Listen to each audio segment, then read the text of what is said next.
एक बहुत पुराने जमाने में एक ऐसा किंगडम हुआ करता था जो अपनी दुनिया के सबसे पावरफुल मेजेस पैदा करने के लिए मशहूर था। लेकिन एक दिन रॉयल मेजेस का सामना एक खतरनाक ड्रैगन किंग से होता है। उनके बेहतरीन जादूगर इकट्ठे होते हैं और उस पे अनगिनत स्पेल कास्ट करते हैं, लेकिन एक भी अटैक उस क्रिएचर की ताकत के सामने काम नहीं आता। एक एक करके हर मेज हार गया। लगता था कि इंसानियत खत्म हो जाएगी कि तभी ड्रैगन किंग कुछ देख के लौट जाने का फैसला करता है। लेकिन जाते वक्त वो एक ऐसी चेतावनी छोड़ गया जो इंसान कभी नहीं भूल पाए। वो चेतावनी क्या थी, उससे पहले हम ये सब कैसे शुरू हुआ वो देखते हैं।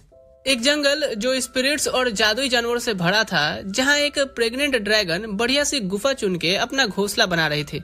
बहुत मेहनत के बाद उसने एक अकेला अंडा दिया और इतने ही प्रोसेस में वो इतना थक गई कि मुश्किल से उसमें कोई ताकत बची थी। फिर भी खाना ढूंढने जाने से पहले जमीन पर उसने आग बिछा करके अंडा गर्म रखने छोड़ दिया। फिर शिकार के लिए निकल गई। जंगल के ऊपर से उड़ते हुए उसने दो जादुई जानवरों को देखा।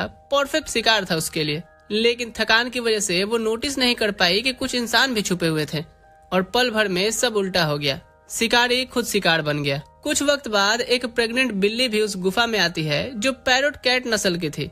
पूरी जादुई जंगल की सबसे समझदार बिल्ली माना जाता है जिन्हें, क्योंकि ऐसा गुफा अक्सर ड्रैगन्स का घर होता है, तो कोई शिकारी यहाँ नहीं आता है भटकने के लिए भी। ऊपर से गर्म जगह थी और चूहे भी खूब सारे थे, तो उसके लिए बच्चे जन्मने का ये परफेक्ट जगह था। उसी रात उसके बच्चे भी होते हैं। जब वो आराम कर रही थी उसे कुछ अजीब फील हुआ।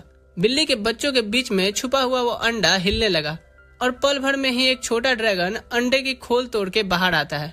बिल्ली तो पहले उसे कुछ पल देख सोचती है कि ड्रैगन के साथ कब सोई मैं। इतना अलग अपने बच्चों से देखती है, लेकिन न उसने डर दिखाया न ही नफरत। उसे भी अपना बच्चा समझ के अपना लिया, क्योंकि उसे कोई खतरे का एहसास नहीं हो रहा था। और ऐसे ही ये छोटे ड्रैगन का इस प्यारी बिल्ली फैमिली में स्वागत होता है। सब में सबसे छोटा भाई वो बन गया था। बिल्ली माँ बच्चों की परवरिश करते वक्त सोचती रहती कि आखिर इस अजीब बच्चे का फ्यूचर कैसा होगा। दिन तेजी से गुजरते हैं। जब बच्चे थोड़े बड़े होते हैं तो माँ उन्हें चूहे का शिकार करना सिखाने बाहर ले जाती है। कहती है सिर्फ देखना काफी नहीं है, हर कदम याद करो, तभी सेल्फ डिपेंडेंट होकर के जी सकोगे। अपने सालों के तजुर्बे से कई चूहे पकड़ के दिखाए उसने, और बच्चे एक एक मुंह बड़े ध्यान से देख रहे थे। पैरोट कैट स्पीसीज सिर्फ समझदार ही नहीं थी, कुदरत ने उन्हें अलग अलग जादू की ताकतों से भी नवाजा था। बड़े भाई बहनों के पास अपनी यूनिक मैजिकल एबिलिटी तो थी ही, लेकिन छोटा अलग था। ड्रैगन होने की वजह से सेम स्पेल्स तो यूज नहीं कर सकता था, पर उसकी अपनी ताकतें थी। पंख फैला के वो आसमान में उड़ना और आग उगलना शुरू करता है।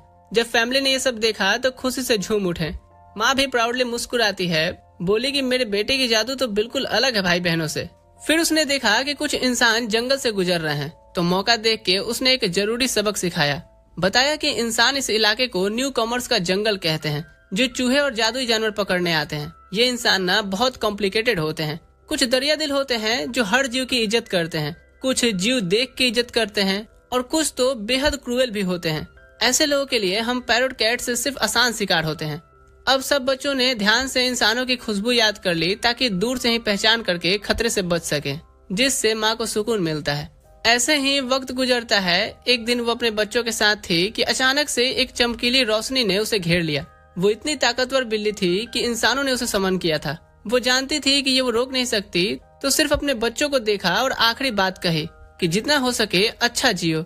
जो सीखा है तुमने वो काफी है अपने दम पर रहने के लिए। ये जंगल खतरनाक है, इसलिए एक दूसरे की हिफाजत करना। अगर जंगल में ही रहते रहोगे तो एक न एक दिन दुनिया में बिखरे हुए अपने भाई बहनों से भी मिलोगे, तो फैमिली की खुशबू से पहचाने जाओगे और प्यार से वेलकम किए जाओगे, तो डरने की कोई जरूरत नहीं है। आखिरी बात कहती है कि सब बस खुश रहना, और फिर वो गायब हो जाती है। चारों बच्चे तरफ गए माँ को आंखों के सामने से जाते हुए देख के। पहली बार छोटे ड्रैगन के आंसू रुक ही नहीं रहे थे। अब साल ऐसे ही गुजरते गए। अब जब वो बड़े हो गए हैं तो बड़े भाई बहन अपनी अपनी जिंदगी जीने निकल गए। छोटा ड्रैगन अकेला रह गया उस गुफा में जहाँ वो पला बड़ा था। बचपन से जो उसने सीखा था चूहे का शिकार करता रहा, लेकिन जो खुशी कभी रोज की जिंदगी में उसकी भरी रहती थी वो बिल्कुल खाली सी हो गई है। तन्हाई में गुजरने वाला हर दिन पहले दिन से और ज्यादा लंबा होता जाता। कुछ वक्त बाद सब कुछ एक अनएक्सपेक्टेड सरप्राइज की वजह से बदल जाता है। जब उसकी बड़ी बहन अपने साथी के साथ गुफा में वापस आती है, जैसे ही उसने अपने छोटे भाई से मिलवाया, ड्रैगन ने पास आकर के उसे सूंघा। सेम जात की खुशबू आई तो फौरन फैमिली का हिस्सा मान लिया। थोड़ी देर बाद गुफा में नए बच्चे होते हैं। तब से वो रोज बाहर जाता और एक कूल मामा बनने का फर्ज निभाता, उनके लिए चूहे पकड़ के लाके। ताकि अपने भांजे भांजियों के लिए काफी खाना हो सके। अब वो पूरा बड़ा हो चुका था, फिर से मुस्कुराहट उसकी जिंदगी में आने लगती है। एक फैमिली जो उसके आंखों के सामने थी तो उसे अकेलापन नहीं लगता।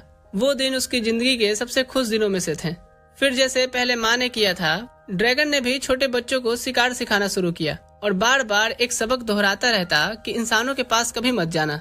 वो बच्चे भी अब बड़े होके निकल जाते हैं। उन्हें एक नई जिंदगी शुरू करता देख उसे खुशी तो होती है, लेकिन एक दर्द भी था, क्योंकि ड्रैगन्स बिल्लियों से कहीं ज्यादा जीते हैं। एक दिन वो भी ये रियलाइज करता है कि शायद वो हर भाई बहन से ज्यादा जिएगा। ये ख्याल उसके दिल में छुप के बैठ जाता है। लेकिन जब अब उसे तन्हाई भरे आलम अब नॉर्मल लगने लगती है, गुफा में एक नई बिल्ली आती है जिसे उसने पहले कभी नहीं देखा था, लेकिन पास आते ही खुशबू से जानी पहचानी लगी, जैसे उसकी भाई बहनों जैसी हो। उसने अपना परिचय दिया और कहती है कि वो बच्चे देने वाली है, क्या इस गुफा में रह सकती है। उसके पिताजी ने उससे एक अजीब कहानी बताई थी उनके भाई के बारे में, जो एक पंख वाला बिल्ली है, और कहा था कि अगर कभी सेफ जगह चाहिए हो तो उसके पास चले जाना। ये सुन के तो ड्रैगन की आंखें भर आती हैं, क्योंकि इतने सालों की तन्हाई के बाद भी उसके फैमिली मेंबर ने अभी भी उसे याद रखा है। ये चीज जो वो अभी फील कर रहा था, इसे शब्दों में नहीं कहा जा सकता। वक्त के साथ अब ड्रैगन और भी बड़ा और मजबूत होता गया। उसने एडवांस मैजिक सीखी और जंगल की स्पिरिट से बात करना भी सीखा। एक बार वैसे ही कैजुअली खुद को पंख वाली बिल्ली कह के परिचय देता है, पर स्पिरिट्स बिल्कुल कंफ्यूज थे। एक ऑकवर्ड पॉज के बाद उन्होंने बताया कि वो बिल्ली नहीं है। ड्रैगन जम गया कि ये तुम क्या बोल रहे हो। दरअसल उसकी माँ को ये डिटेल बताने का मौका मिले उससे पहले ही उसे उठा लिया गया। अब जो भी वो अपने बारे में धारणा बना के रखा था, सब एक पल में ही ढह गया। हैरान परेशान होकर के वो गुफा में वापस आता है और भांजे भांजियों को बताता है कि एक शॉकिंग न्यूज है, मैं बिल्ली नहीं हूँ। और उनका रिएक्शन था कि हाँ हम जानते हैं, 20 गुना बड़े हैं आप और आग भी उगल सकते हैं। ये रियलाइजेशन उन्हें ज्यादा हैरान नहीं करता है और वो बोलते हैं कि मैजिक सिखाना हमें आप जारी रखो, मजा आ रहा है। और ड्रैगन फौरन ठीक हो गया कि क्या फर्क पड़ता है मैं कौन हूँ, ये मुझसे उतना ही प्यार करते हैं। अब कुछ वक्त शांति से गुजरता है। फिर एक दिन उड़ता हुआ जब वो घर वापस आ रहा था तो इंसानों के कुछ ग्रुप को काफी सारी मरी हुई बिल्लियों को लेकर के जाते देखा। पहले सोचा कि शायद वो खाने के लिए हंटिंग किए होंगे। फिर कुछ लाशें पहचान लेता है कि ये तो उसकी फैमिली की हैं। उसके अंदर कुछ टूट सा गया, नीचे उतर के उन शिकारियों को पल भर में राख कर देता है। फिर स्पिरिट से पूछा कि ये इंसान बिल्लियों को इतनी हंटिंग क्यों कर रहे हैं, खाना नहीं है तो? स्पिरिट ने उसे एक बात बताई कि उनका फर चाहिए उन्हें। ये जवाब तो अब उसे और भी ज्यादा गुस्सा में डाल देता है, क्योंकि भूख के लिए मारना तो उसे समझ आता है कि ये प्रकृति का नियम है, लेकिन सिर्फ कपड़े के लिए बिल्लियों को मारना, प्रकृति भले माफ कर दे मैं नहीं। अब बिना एक पल गवाए वो सीधा शहर के मेन दरवाजे पर उतरता है, अनाउंस करता है कि वो जंगल की जादुई बिल्लियों का रक्षक है और जो शिकारी गए थे वो गए के गए रह गए। फिर वो चेतावनी देता है कि अगर कोई दोबारा बिल्लियों को मारने जंगल आया तो पूरा शहर जला दूंगा। इंसान घबरा गए और लोकल नाइट्स ने बिजली की मैजिक उस पे चलाई, जो उनका अच्छा डिसीजन नहीं था। उस पर तो कोई असर नहीं हुआ, एक खड़ूस तक नहीं आई। उल्टा वो एनॉयड हो गया। You really want to mess with me? पूरा शहर का एक हिस्सा जला दिया उसने, जिसमें हमला करने वाले सोल्जर्स भी खत्म हो गए। पहले तो वो सिर्फ चेतावनी देने आया था, पर अब वो पूरे शहर को खत्म करने का सोच रहा है। पर आग में नीचे देखता है कि एक छोटी सी लड़की रो रही थी। उसे पहले तो फर्क नहीं पड़ा था, पर उसकी पालतू बिल्ली उसके आगे खड़ी होकर के उसे बचाने की कोशिश कर रही थी। इससे अचानक से उसे उसकी माँ की बात याद आती है कि सब इंसान एक जैसे नहीं होते हैं, अगर कुछ बुरे होते हैं तो कुछ अच्छे भी हैं। अब कुछ की गलती के लिए सबको खत्म करना उसे सही नहीं लगता, तो वो ऊपर हट जाता है और आखिरी चेतावनी दिया कि जंगल में बिल्लियों को बेवजह मारना बंद करो, सिर्फ खाने या बचाव के लिए मंजूरी है, और अगर ऐसा नहीं किए तो वो फिर वापस आएगा, कह के घर की तरफ चल देता है। अब काफी सालों तक शांति बनी रहती है, क्योंकि कोई भी एक जायंट आग उगलने वाले कैट ड्रैगन से नहीं उलझना चाहता। एक रात किंगडम का प्रिंस चुपके से उठता है और सीक्रेटली मैजिक प्रैक्टिस करना चाहता है, क्योंकि वो मैजिक में कमजोर था और अगर उसे सिंहासन के लिए खुद को वर्दी साबित करना है तो राजा को प्राउड करना होगा। फायर स्पेल ट्राई करता है, कुछ नहीं हुआ। दोबारा ट्राई करता है, कुछ भी नहीं होता। तभी एक भूली बिसरी बिल्ली उसके पास आके बैठ गई। कुछ देर उसे पैट करने के बाद उसे एक अजीब सा कंफर्ट मिलता है और इस बार उसकी मैजिक से पत्ता जल गया। बिल्ली कूद पड़ती है और प्रिंस ने भी खुशी से उसका शुक्रिया अदा किया। फिर उसने रियलाइज किया कि ये तो वही जंगल वाली जादुई बिल्ली जैसी लग रही है। उसे पढ़ाई में एक जरूरी रूल बताया गया था कि इन बिल्लियों को कभी हर्ट मत करो, वरना वो आ जाएगा और अब की बार कोई वार्निंग भी नहीं होगी। इज्जत से पूछता है कि क्या वो जंगल से आई है। बिल्ली ने कैजुअली हाँ किया तो प्रिंस उसे वापस पहुंचाने का ऑफर करता है, पर बिल्ली ने बेसिकली कहा कि रहने दो, मुझे रास्ता पता है, वहीं से तो आई हूँ। और कह के निकल जाती है।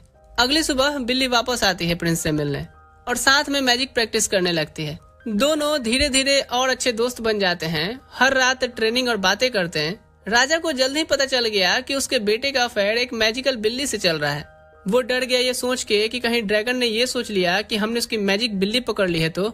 लेकिन याद करता है कि ड्रैगन पिछली बार तो कोई रीजन से आया था और चेतावनी भी दी थी, सीधा हमला नहीं किया। तो उसने उम्मीद किया कि इस बार बात से काम चल जाए। थोड़ी देर में ड्रैगन वाकई शहर में उतरता है और सब घबरा जाते हैं।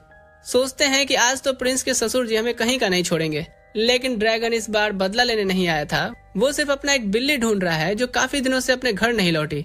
बिल्ली तभी सामने आती है तो वो उसे पूछता है कि इतने दिन कहाँ थी? बोला था ना कि 7 बजे के बाद घर आ जाना। हाँ, जैसे कि मारने वाले 7 बजने का इंतजार करेंगे। खैर, बिल्ली ने बताया कि उसकी एक इंसानी बच्चे से दोस्ती हो गई है और वो उसे मैजिक सिखा रही है क्योंकि वो एक नकारा, निकम्मा, कमजोर, लाचार, आलसी और बहुत ही बेकार है। ड्रैगन ने उसे याद दिलाया कि इंसान खतरनाक हो सकते हैं, पर बिल्ली ने कहा कि उसका दोस्त अलग है। जब प्रिंस आया तो ड्रैगन ने उसे खुद देखा कि लड़का तो बुरा नहीं लगता है। मान लिया कि ठीक है, वो यहाँ रह सकती है। लेकिन क्योंकि वो प्रिंस था तो प्रॉपर परमिशन भी जरूरी थी ताकि शहर में पैनिक ना हो। ट्रांसफॉर्मेशन मैजिक से वो खुद को पंख वाला एक छोटा बिल्ली बना लेता है और कैसल में घुसता है, जहाँ राजा साहब उसका इज्जत से वेलकम करते हैं और कहते हैं कि उन्हें कोई प्रॉब्लम नहीं है उसकी बिल्ली यहाँ रहे तो। सिर्फ पूछता है कि इंसानों को मैजिक सिखाना अलाउड है या नहीं, क्योंकि बिल्लियां तो आखिरकार ड्रैगन से ही सीखती हैं। तो ड्रैगन ने एक्सप्लेन किया कि मैजिक कोई सीक्रेट नहीं है, उसने भी तो स्पिरिट से सीखा था और चूंकि स्पिरिट से कोई भी डायरेक्ट बात नहीं कर सकता तो ज्यादा खतरा नहीं है। तो ऐसे वो बिल्ली रुकती है और प्रिंस को सिखाती है।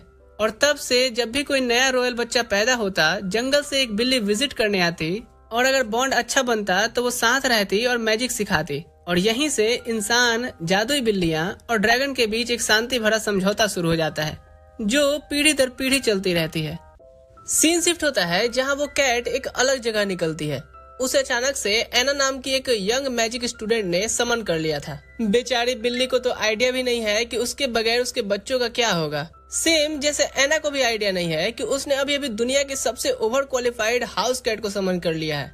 जिस मोमेंट वो कैट मैजिक सर्कल में अपीयर होती है, एना तो पैनिक करने लगती है, कन्विंस्ड है कि पक्का आज वो कैट फूड बन जाने वाली है। उसका टीचर तो लेकिन उसके इस सक्सेसफुल समन से थ्रिल्ड है और एना को बोलता है कि अपने नए फेमिलियर को घुमा के ले आए, तब तक वो दूसरे स्टूडेंट्स की मदद करता है। जबकि एना तो कहीं भी एक मिस्टीरियस मैजिकल बीस्ट के साथ अकेले जाना प्रेफर नहीं कर रही है। फिर भी वो नर्वसली मास्टर की बात मानती है। एक प्राइवेट रूम में पहुंच के कैट को पता चलता है कि वो ऑफिशियली एना की फेमिलियर है। नॉर्मली एक मैजिकल क्रिएचर समन करने में दिन लग जाते हैं, तो एना डरी हुई है कि इतनी जल्दी करना मतलब कहीं गलती तो नहीं हो गई। जब वो कैट लड़की के इस एंग्जियस बिहेवियर को देखती है, रियलाइज करती है कि ये इनक्रेडिबली टैलेंटेड है लेकिन इसका खुद में कोई कॉन्फिडेंस नहीं है।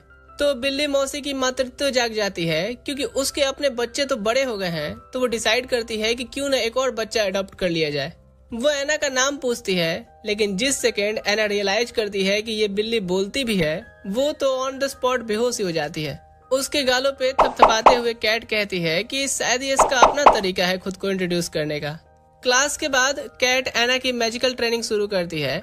एना प्राउडली एक आइस ग्लेशियर स्पेल कास्ट करती है, लेकिन सिर्फ एक टिंगू सा आइस पेबल बाहर आता है और कैट तो उसे स्नैक समझ के कैजुअली खाने लगती है, जिससे अब एना और एम्बेरस्ड हो जाती है। रियलाइज करते हुए कि एना को प्रॉपर गाइडेंस की जरूरत है, कैट एक लाइटनिंग स्पेल डेमोन्स्ट्रेट करती है। एना देख कहती है कि ऐसा तो मैंने पहले कभी नहीं किया।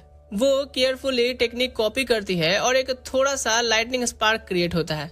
तो कैट उससे स्पेल का नाम साथ में चैंट करना सिखाती है, जिससे अब एना एक पावरफुल लाइटनिंग बोल्ट अनलीश कर रही थी जो ट्रेनिंग वॉल में क्रैश करती है। अपनी सक्सेस से ओवरजेड होके एना तो ऑलमोस्ट रो ही देती है, लेकिन सेलिब्रेशन ज्यादा टाइम तक नहीं चलता क्योंकि रियल ट्रेनिंग अगले ही दिन से शुरू हो जाती है। हर दिन कैट एना को जब तक वो थक के चूर ना हो जाए स्पेल्स कास्ट करवाती है। एक्सप्लेन करती है कि माना स्टेमिना की तरह काम करता है, जितना ज्यादा यूज और रिकवर करो उतना बड़ा होता जाता है। लाइटनिंग मैजिक मास्टर करने के बाद एना अपना आइस ग्लेशियर स्पेल दोबारा ट्राई करती है, लेकिन वो अभी भी इसमें बुरी तरह फेल हो जाती है और कैट सीधा बोल देती है कि दिल्ली अभी दूर है। कैट की इस इंटेंस ट्रेनिंग का एक अनएक्सपेक्टेड साइड इफेक्ट भी होता है कि एना हमेशा भूखी ही रहती है। उसके क्लासमेट शॉक्ड हो जाते हैं देख करके कि क्लास की एक शांत सी लड़की जो पहले कभी कभी खाना पूरा खत्म करती थी, अब पूरे मील्स को मिनटों में खा जाती है उन्हें घंटा पता होगा कि कॉन्स्टेंटली माना ड्रेन और रिकवर करना बहुत ज्यादा एनर्जी बर्न करता है। क्लास में कैट प्रोफेसर की स्पेशल परमिशन से एना के पास बैठती है क्योंकि वो मॉन्स्टर रिसर्च में भी हेल्प कर रही है। जब एक क्लासमेट एना के अमेजिंग फेमिलियर की तारीफ करता है, एना भी प्राउडली एग्री करती है कि उसकी कैट सच में कमाल की है। जब स्टूडेंट्स फिजिकल ट्रेनिंग करते हैं, वहीं कैट अपनी हंटिंग पर जाती है और मैजिकल जेम रैट्स को ढूंढ करके शिकार करती है। उनके माथे पर लगे जेम्स परफेक्ट स्नैक हैं उसका अपना माना इंक्रीज करने के लिए। अब फिजिकल क्लासेस खत्म होने के बाद वो तुरंत एना को और मैजिकल ट्रेनिंग में डाल देती है। एक शाम जब एना कम्प्लीटली थक गई थी, कैट फाइनली उसे रेस्ट करने को बोलती है। बाद में वो एना के प्रोफेसर की मॉन्स्टर रिसर्च करने में हेल्प करवा रही थी और एक्सप्लेन करती है कि कैट्स जो होते हैं वो अपने बच्चों को ज्यादातर मैजिकल क्रिएचर से कहीं तेजी से रेज करती हैं। वो ये भी रिवील करती है कि उसने काफी और मॉन्स्टर्स भी रेज किए हैं, जिसमें एक मिस्टीरियस पंखों वाला ड्रैगन भी शामिल है, और ज्यादातर इतने धीरे धीरे बड़े हुए कि उन्हें पूरी तरह से जवान होने से पहले ही उसे जाना पड़ा। फिर बताती है कि वो नोवाइस फॉरेस्ट से आती है, एक ऐसी जगह जो किंगडम के एडवेंचर्स लोग ट्रेनिंग ग्राउंड की तरह इस्तेमाल करते हैं। अगले दिन एना कैट को जबरदस्ती नहलवाती है और मॉन्स्टर्स और मैजिकल बीस्ट तक को झेलने वाली कैट पानी में भीगी बिल्ली बन जाती है और एक्सेप्ट कर लेती है कि ठीक है, कहीं ना कहीं कीमत तो चुकानी ही पड़ेगी। ट्रेनिंग के अलावा कैट एना के साथ लाइब्रेरी में भी जाती है और मैजिक स्टडी करने में भी वहाँ उसकी हेल्प करती है। वो उसके साथ हर जगह की पीसफुल एनवायरनमेंट एंजॉय करती है और साथ ही अपनी ह्यूमन बेटी को सीखते और ग्रो करते देख के प्राउड भी फील करती है। कुछ दिन बाद स्टूडेंट्स का एक समनिंग रिचुअल बुरी तरह से फेल हो जाता है और दूसरे किसी अंधेरी दुनिया का पोर्टल खुल गया था। हॉस्टाइल डीमंस बाहर आने लगते हैं और एना टीचर्स की मदद करने के लिए वो पावरफुल थंडरबोल्ट स्पेल यूज करती है जो कैट ने उसे सिखाया था। बिल्कुल जब एक बुढ़िया को लगता है कि बैटल खत्म हो गई, एक खतरनाक भयंकर डीमन पोर्टल से निकलता है जो सबको डर से ही फ्रीज करा देता है। तभी पूरी सिचुएशन एक बिजार टर्न लेती है। वो कैट कैजुअली डीमन को देख कहती है, ओए तू तो मेरा गोटिया है ना। रिवील करती है कि तुझे तो मैंने नाली से उठा के पाला था। वो माइटी डीमन की सारी इंटिमिडेटिंग ऑरा तुरंत खत्म हो जाती है और सारे टीचर्स उसे एक चिंतित बच्चे की तरह ट्रीट होते देखते हैं। वो एक्सप्लेन करता है कि आप कहाँ गायब हो गई थी, मैंने आपको कितना ढूंढा, और ढूंढते हुए अपने उस एडॉप्टेड बेबी ड्रैगन भाई से भी मिला। जब कैट उससे दूसरे बच्चों के बारे में पूछती है तो वह श्योर करता है कि हाँ सभी सेफ हैं और सभी आपको बहुत मिस करते हैं। कैट मुस्कुराती है और कॉन्फिडेंटली कहती है कि करने दो, पर अब वो मेरे बगैर भी ठीक रहेंगे। बिना सोचे वो खुशी खुशी अपने से टेरिफाइंग एडॉप्टेड बेटे को टीचर से मिलवाती है कि डरिए नहीं, ये तो मेरा गोटिया है। फिर और भी क्रेजियर आइडिया देती है कि बेटे क्यों ना समनिंग सर्कल को एक ट्रेनिंग डंजन में बदल दिया जाए ताकि स्टूडेंट सेफली डीमन से लड़ना प्रैक्टिस कर सकें। वो ग्रेटर डीमन तुरंत ऑब्जेक्ट करता है कि नहीं, ये नहीं हो सकता है। कैट तुरंत पूछती है क्यों नहीं हो सकता है। वो तुरंत उसे ऑर्डर देती है कि वो डंजन गार्ड करे और मेक श्योर करे कि कोई स्टूडेंट हर्ट ना हो। अब दुनिया के सबसे स्ट्रॉन्गेस्ट डीमन में से एक होने के बावजूद भी वो आर्ग्यू नहीं कर पाता। क्यूरियस होकर पूछता है कि आप अचानक से ह्यूमंस की इतनी केयर क्यों करने लगी, और कैट प्राउडली रिवील करती है कि वो एना को बिल्कुल अपने ही बच्चे की तरह रेज कर रही है। और ह्यूमन डीमंस एक एवर ग्रोइंग फैमिली के बारे में सोचते हुए ही वो इतनी खुशी से भर जाती है कि उसकी दोनों पूंछें हिलने लगी थी। वो डीमन अचानक से नोटिस करता है कि पहले तो आपके सिर्फ एक ही पूंछ थी ना। कैट एक्सप्लेन करती है कि हाँ, पर काउंटलेस जेम रैट्स खाने के बाद उसका माना काफी इंक्रीज हुआ है और वो एक नई फॉर्म में इवॉल्व हो गई है। सोचने के बाद डीमन समझ जाता है कि ये म्यूटेशन का सिंपल मतलब है कि वो और भी ज्यादा जिएंगी, तो वो बहुत खुश होता है और एक्सेप्ट करता है उनकी बात। उस दिन से मैजिक एकेडमी बूम करता है। कैट नहीं, एक मामा कैट की ट्रेनिंग और सेफ डीमन डंजन की वजह से स्टूडेंट्स पहले से कहीं ज्यादा स्ट्रॉन्ग बनते हैं। अब सालों तक ये school countless talented mazes produce करता है और एना उनकी ग्रेटेस्ट ग्रेजुएट्स में से एक बन के उभरती है। वो लेजेंडरी टाइटल भी अर्न करती है फोर्स स्ट्रोम का। फिर और सालों बाद एना उसी एकेडमी में टीचर बन के लौटती है। जो नए स्टूडेंट्स थे सब ने उसकी फेमस फोर्स स्टॉर्म की कहानियां सुनी होती हैं, तो वो सीक्रेटली एक्साइटमेंट से झांक के देख रहे थे उसे।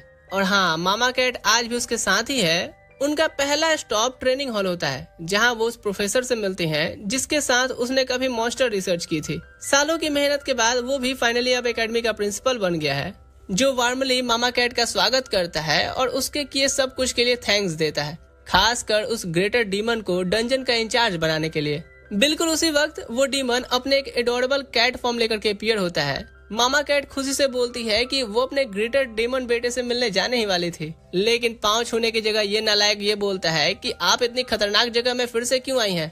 ऑफेंडेड होकर के वो उसे याद दिलाती है कि भूल मत गोटिया, मैंने तुझे बड़ा किया है और कुछ डीमंस को तो मैं इस उम्र में भी हैंडल कर सकती हूँ। एम्बेरेस्ड होकर के वो जल्दी से उसे अंदर खींच ले जाता है कि मम्मा यार पब्लिक में मुझे गोटिया मत बोला करो ना, इधर ये ह्यूमन लोगों के बीच में मैंने अपना भौकाल बना के रखा है। वो एग्री करती है कि अच्छा ठीक है, पर क्लियरली दिख रहा था कि ये नहीं बदलेंगे।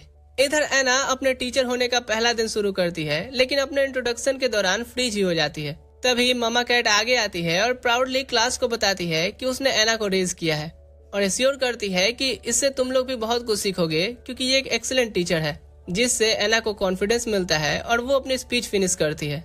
कुछ दिन बाद एक स्टूडेंट एक एग्जाम फेल करने के बाद पूरी तरह से निराश था। एना एक्सप्लेन करती है कि लो माना सिर्फ टैलेंट की कमी नहीं है, ये तो एक बड़ी प्रॉब्लम है, और रिवील करती है कि कैसे वो खुद भी पहले इसी तरह से स्ट्रगल किया करती थी, लेकिन उसने लगातार ट्रेनिंग की इम्प्रूव करने के लिए। तो अगली सुबह एना और मामा कैट पर्सनली फिर उस स्टूडेंट को ट्रेन करते हैं। मामा कैट ये भी रिवील करती है कि बच्चों, उसकी फेमस टीचर भी कभी टिंगू से आइस पेबल कास्ट किया करती थी, जिससे न सिर्फ वो स्टूडेंट बल्कि जल्दी ही पूरी क्लास में मोटिवेशन आ जाता है और सभी डेली ट्रेनिंग को ज्वाइन करते हैं। हफ्तों बाद फिर स्टूडेंट्स डंजन का फाइनल फ्लोर कंकर करते हैं, जहां उन्हें मिलता है द टेरिफाइंग ग्रेटर डीमन। पर बच्चे तो जोकिंगली कहते हैं, ए गोटिया अपने क्यूट फॉर्म में आना रे। डीमन रियलाइज करता है कि उसकी माँ ने उसका सारा ऑरा का माँ बहन कर दिया है और वो चुपचाप ट्रांसफॉर्म हो जाता है।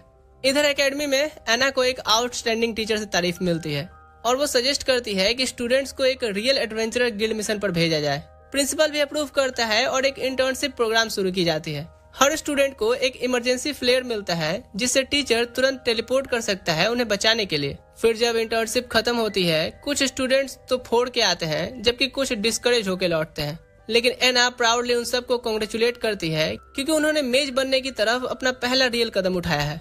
एक साल बाद स्टूडेंट्स ग्रेजुएट भी कर जाते हैं और अपनी आगे की जर्नी शुरू करते हैं। फिर जैसे जैसे वक्त गुजरता है, मामा कैट एना और एकेडमी को लेजेंडरी बनते देखती है। जो कभी एक छोटा मैजिक स्कूल हुआ करता था, अब किंगडम का एक ग्रेटेस्ट इंस्टीट्यूशन बन गया है। वीडियो पसंद आया लाइक शेयर करके जाना। नेक्स्ट एपिसोड नेक्स्ट वीक, तो सब्सक्राइब कर लेना याद से, क्योंकि इस साल हमें 5 लाख सब्सक्राइबर्स करने हैं। तो लेट्स गो।